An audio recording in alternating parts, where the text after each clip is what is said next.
اعوذ باللہ من الشیطان الرجیم، بسم اللہ الرحمن الرحیم۔ آج میں اپنی ایک کتاب پہ بات کرنا چاہتا ہوں۔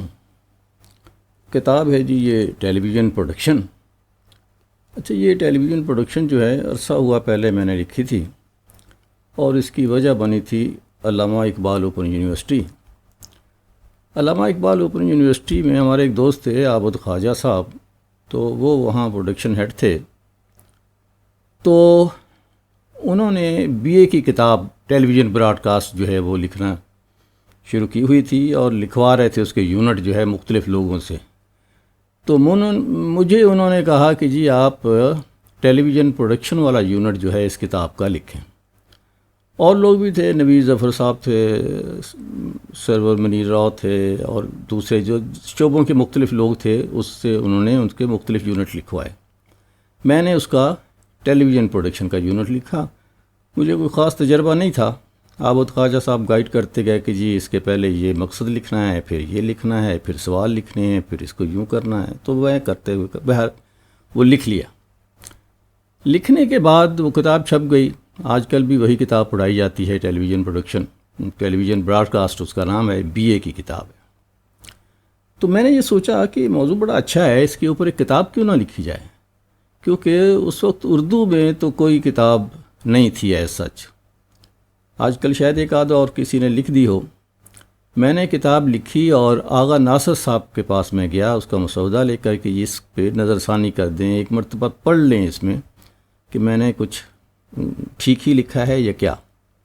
انہوں نے بڑی محبت سے اس کو پڑھا اور ایک ایک صفحہ پڑھا۔ اس سے مجھے اندازہ اس لیے بھی ہوا کہ کچھ تو پینسل مارکنگ کی ہوئی تھی اس کے اوپر، اور کچھ انہوں نے مجھ سے باتیں کی جب میں مسودہ واپس لینے گیا ان سے۔ انہوں نے کہا کہ 2 اعتراضات ہیں میرے اس کے اوپر، اس کو دیکھ لیں آپ۔ میں نے کہا جی فرمائیے۔ تو انہوں نے کہا کہ ایک تو کتاب جو ہے اس میں فلسفہ بہت ہے، تو اس فلسفے کو کم کرو۔ میں نے کہا جی ٹھیک ہے۔ دوسری بات تو انہوں نے کہا کہ یہ دلچسپ بہت ہے، کتاب جو ہوتی ہے نصاب کی وہ دلچسپ نہیں ہونی چاہیے۔ میں نے ان کی پہلی بات تو مان لی، وہاں تو میں ذرا نوڈنگ کر کے آ گیا جی جی جی، لیکن واپس آ کے میں نے ان کی پہلی بات مان لی، اور وہ حصے پورشن یا جو زبان ایسی فلسفیانہ تھی یا کچھ بہت سارے پیراگراف تھے جو فلسفہ ہی تھا، اس کو نکال دیا۔ لیکن کتاب کا دلچسپ ہونا میری نظر میں، یہ کوئی نصاب کی کتاب ہو یا غیر نصابی کتاب ہو یا ہم نصابی کتاب ہو، یہ برائی نہیں تھی۔ تو یہ بات میں نے ان کی نہیں مانی، اور کتاب کی جو دلچسپی تھی اس کو ویسے ہی رہنے دیا۔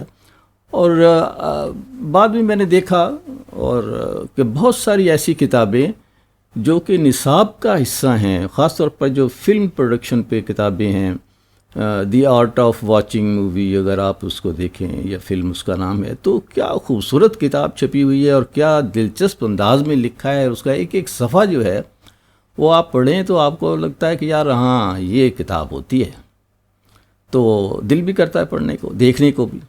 تو میں نے کچھ پورشن جو اس کے تھے اس کو رہنے دیا۔ اس کتاب میں جو کچھ میں نے لکھا وہ 2 چیزوں پہ مبنی ہے، ایک تو میرا تجربہ تھا اور دوسرا مشاہدہ تھا۔ اور میں نے ریڈیو پاکستان کی اکیڈمی سے بھی اور ٹیلی ویژن کی اکیڈمی سے بھی پڑھا تھا، سیکھا تھا، تو انہی چیزوں کو میں نے اس میں لکھ دیا۔ اچھا، اس کتاب کا جو پیش لفظ ہے وہ میں آپ کو پڑھ کر سنانا چاہتا ہوں۔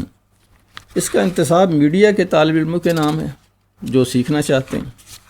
اس کے بعد جو ہے اس کا ایک پیش لفظ ہے، اور پیش لفظ یہ ہے کہ ایک بچہ بھی توجہ چاہتا ہے، اور یہی خواہش انسان میں چاہے جانے کی خواہش بنتی ہے۔ یہ وہ خواہش ہے جو کم نہیں ہوتی اور انسان کے اندر ایک محبوبہ بن کر ہمیشہ بیٹھی رہتی ہے۔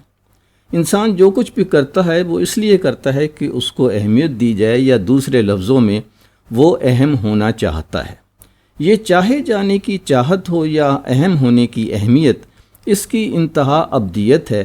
اس ابدیت کو پانے کے لیے انسان نے آوازوں کے لفظ بنائے، لفظوں کو معنی دیے، معنوں کو رنگ دیے، رنگوں کو خوشبو دی، خوشبو نے خوشیاں دی، خوشیوں نے غم دیے، غموں نے سوچیں دی، سوچوں نے سوال دیے، سوالوں نے وسعت دی، وسعت نے خاموشی دی، خاموشی نے ابدیت دی۔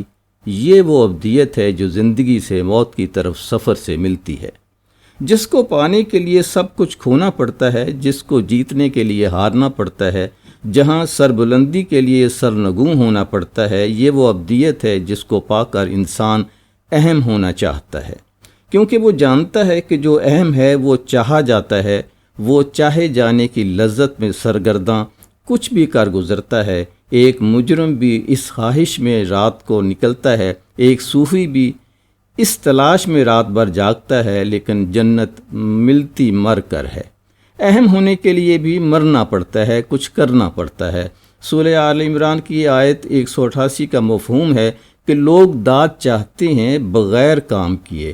اگر آپ تعریف چاہتے ہیں تو کچھ کریں۔ اگر آپ چاہتے ہیں کہ آپ کو چاہا جائے تو خود بھی دوسروں کو چاہیں۔ اپنی زندگی میں کچھ ایسا کر جائیں کہ آپ کے بعد لوگ آپ کو اچھے لفظوں میں یاد کریں۔ موت آپ کے لیے ابدیت کے دروازے کھول دے اور آپ ہمیشہ زندہ رہیں، دلوں میں، دماغوں میں اور کتابوں میں۔ اچھا، اس کے بعد میں نے ایک صفحہ لکھا جس کا نام ہے پہلی بات۔ پاکستان ٹیلی ویژن میں جب میں بطور اسسٹنٹ پروڈیوسر داخل ہوا تو مجھے محترمہ صوفیہ لطیفی کے حوالے کیا گیا، اور انہوں نے سب سے اچھا کام کیا وہ یہ تھا کہ ٹیلی ویژن کی لائبریری سے ایک کتاب مجھے دلائی کہ تمہیں یہ کتاب پڑھنی ہے۔ اس طرح ایک روایتی استاد شاگردی کے بجائے انہوں نے بنیاد کتاب پر رکھی۔ پاکستان ٹیلی ویژن اکیڈمی کا غالباً پہلا گروپ تھا جس میں مجھے بھیجا گیا۔ اس طرح میں ان خوش قسمت ٹیلی ویژن پروڈیوسروں میں سے تھا جن کے بارے میں طے کیا گیا کہ انہیں تربیت کی ضرورت ہے۔ وہاں ہمارے اساتذہ میں شعیب منصور، شہزاد خلیل، خواجہ نجم الحسن، رانا شیخ اور محمد زبیر شامل تھے۔ اس کے علاوہ وقتاً فوقتاً جو پڑھانے لکھانے آتے رہے، ان میں اشفاق احمد، حسینہ معین اور کیمرہ مین نثار مرزا کے سیشن سے ہم نے بہت استفادہ کیا۔ شعیب منصور کی ایک بات مجھے آج بھی یاد ہے، اگر آپ لوگوں کو کوئی اور بہتر کام آتا ہے تو وہ کام کریں۔ غالباً انہوں نے یہ بات ہماری صلاحیتوں کو دیکھ کر کہی تھی۔ اس سے قبل میں ریڈیو پاکستان کے اسٹاف کالج میں پروگرام پروڈیوسر کی تربیت حاصل کر چکا تھا۔ جب میں Aga Khan rural supports programme Gilgit میں کنسلٹنٹ کے طور پر گیا اور وہاں میں نے سکھانا سیکھیں کے عمل سے گزرا، تو میں نے ٹیلی ویژن پروگراموں کی تیاری سے متعلق ایک کتاب لکھنا شروع کی، اور یہ وہی سب کچھ تھا جو میں نے اپنے اساتذہ سے سیکھا تھا۔ اس طرح آپ کو یہ نصاب زیادہ ذاتی تجربات اور اقوال زریں کا مجموعہ لگے گی۔ علامہ اقبال اوپن یونیورسٹی کے BA کے نصاب کی کتاب ٹیلی ویژن براڈ کاسٹنگ میں اس کتاب سے ماخوذ ایک یونٹ شامل ہے جس میں ٹیلی ویژن پروگراموں کی تیاری سے متعلق چند باتوں کا مختصراً جائزہ لیا گیا ہے۔ اس کتاب کو میں نے اپنے تئیں دلچسپ اور کارآمد بنانے کی کوشش کی ہے۔ اگر کسی جگہ کوئی بھول چوک، تکنیکی غلطی یا بہتری کی گنجائش موجود ہو جو ہمیشہ رہتی ہے تو آپ کی رائے کا احترام کیا جائے گا۔ مجھے امید ہے اس کتاب کو پڑھ کر اور اس پر عمل کر کے آپ ایک اچھے ٹیلی ویژن پروڈیوسر ڈائریکٹر بن سکتے ہیں۔ البتہ مشہور اور تجارتی طور پر کامیاب ہونے کی گارنٹی نہیں دی جا سکتی، کیونکہ اس کے لیے پڑھنا لکھنا یا سیکھنا ضروری نہیں۔ اچھا، یہ تو تھی جی پہلی بات۔ اس کے بعد جو ہے میں نے مختلف اس کے چیپٹر ہیں جس پہ ایک ایک کر کے گفتگو میں کروں گا آئندہ، لیکن آخری جو اس کا کتاب کا بیک پیج ہے وہ آغا ناصر صاحب کا لکھا ہوا ہے۔ انہوں نے لکھا کہ پاکستان ٹیلی ویژن کو آئے کم و بیش 45 سال ہو چکے ہیں۔ یہ کافی 45 کا آپ سمجھو کہ 10 سے اور ضرب دے لیں، لیکن ابھی تک اردو زبان میں ٹیلی ویژن پروڈکشن پر کوئی کتاب نہیں ہے۔ کسی بھی فن کو سیکھنے کے لیے ضروری ہوتا ہے کہ سیکھنے والا اس کی فنی ضروریات، اصطلاحات اور مخصوص زبان سے واقفیت رکھتا ہو۔ اس طرح کا کوئی کام بھی اس وقت تک سیکھنا ممکن نہیں جب تک آپ اس کے قواعد سے واقف نہ ہوں۔ ٹیلی ویژن کے حوالے سے یہ کام اس لیے اور بھی مشکل ہو جاتا ہے کہ اس میں فن تحریر کے علاوہ سمعی اور بصری دونوں لوازم کا دخل ہے۔ ویسے تو ٹیلی ویژن گرامر جانے بغیر بھی ٹیلی ویژن کے لیے پروگرام بنائے جاتے ہیں، لیکن یہ ایسے ہی ہے جیسے بغیر لائٹس کے کار چلانا یا قواعد و ضوابط سے لا علم ہونے کے باوجود کرکٹ کھیلنا۔ فنون لطیفہ کے ہر شعبے کے لیے یہ لازم امر ہے، خواہ وہ شاعری ہو، ڈرامہ نگاری ہو، مصوری ہو، خطاطی ہو یا تصویر کشی ہو۔ ویسے میں نے اور شاید آپ نے بھی بہت سے ایسے شاعروں کو دیکھا ہوگا جو شاعری کی عروج بہور اور اوزان سے بے بہرا ہونے کے باوجود بڑے اچھے شعر کہتے ہیں، مگر یہ ایسا ہی ہے کہ گجرانوالہ کے موٹر ورکشاپوں میں کام کرنے والا چھوٹا بعض اوقات کسی بڑی یونیورسٹی سے فارغ التحصیل ہونے والے آٹو موبائل انجینئرز کے برابر کام میں مہارت رکھتا ہو۔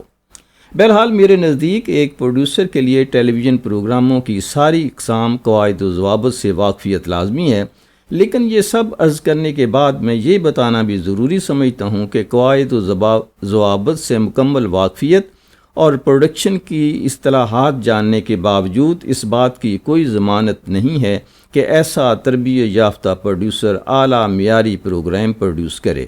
دراصل پروگراموں کی تشکیل اور پیشکش میں سب سے زیادہ دخل ذہن رسا اور تخلیقی صلاحیتوں کا ہوتا ہے، اور کسی بھی پروگرام کی روح اس کے بنانے والے کے ذوق سلیم اور تخلیقی اور تخیلی صلاحیتوں پر مبنی ہے، اور یہ ایسا وصف ہے جو اللہ تعالیٰ کی دین ہے۔ اسے صرف تربیت اور تعلیم سے حاصل نہیں کیا جا سکتا۔ ایف شوم میں بی بی سی کے ٹریننگ سینٹر میں ہمارے ایک استاد تھے جو کہا کرتے تھے کہ ضابطے اور قوانین اس لیے بنائے جاتے ہیں کہ انہیں توڑا جا سکے، شرط یہ ہے کہ توڑنے والا ایسا ہو جو اس کی جگہ اس سے بہتر طریقہ اختیار کر سکے۔ میں نے پاکستان کے ٹیلی ویژن چینل پر بہت سے پروڈیوسروں کو ضابطے اور قوانین کی خلاف ورزی کرتے دیکھا ہے۔ اگر کسی باصلاحیت پروڈیوسر نے یہ کیا ہے تو خیر، ورنہ ایسا کرنے والے بدھاڑ جاتی ہے، ایسے کرنے والے کی بھاد اڑ جاتی ہے۔ باتیں تو کرنے کی اور بھی ہیں، مگر فی الوقت بس اتنا ہی۔ میں نے اظہر نیاز کی یہ کتاب شروع سے آخر تک پڑھی ہے۔ مجھے یہ کہنے میں کوئی تامل نہیں ہے کہ انہوں نے یہ کام بڑی محنت اور جاں فشانی سے کیا ہے۔ پاکستان میں یہ اپنی نوعیت کی پہلی کتاب ہے، اور میرا خیال ہے کہ ان کی یہ کاوش بڑی حد تک اس کمی کو پورا کر دے گی جو ٹیلی ویژن پروگراموں کی قواعد اور پیشکش کے سلسلے میں ہمارے ہاں پائی جاتی ہے۔ آغا ناصر، اسلام آباد، فروری 2009۔ اس تاریخ سے اندازہ ہو گیا ہوگا کہ آپ کو کہ یہ کتاب کب چھپی۔ یہ کتاب کے حوالے سے کچھ چیزیں اور بھی میں اس میں ایک آدھ پروگرام میں کوشش کروں گا کہ ان موضوعات پہ بات کی جا سکے جو اس میں کور کیے گئے ہیں۔ کچھ کا تو سرسری سا جائزہ لیا جائے گا اور کچھ کو میں تفصیل سے، کچھ موضوعات ایسے ہیں جو میرے پسند کے ہیں، جیسے آئیڈیا کیا ہوتا ہے، کہاں سے آتا ہے، کس طرح سے جنم لیتا ہے، کس طرح سے ہم اس کو اپنی کسی شکل میں ڈھالتے ہیں۔ ٹیلی ویژن پر ہی نہیں، کوئی بھی کسی بھی شے کا آئیڈیا جو ہے وہ آئیڈیا ہوتا کیا ہے۔ مجھے اس پہ بات کرنا بڑا اچھا لگتا ہے، اور اس طرح سے اور چیزیں ہیں جو کہ ہم نے اپنے اساتذہ سے سیکھی۔ کمپوزیشن ہے جو کہ نثار صاحب سے ہم نے سیکھی، اور جس دن ہم نے پہلے دن دیکھا تو گھر میں آ کر ہم نے اپنی ساری تصویریں جو ہیں وہ کاٹ کر پھینک دیں، کیونکہ انہوں نے کہا تھا کہ جو تصویر ہوتی ہے وہ تصویر کے اندر ہوتی ہے۔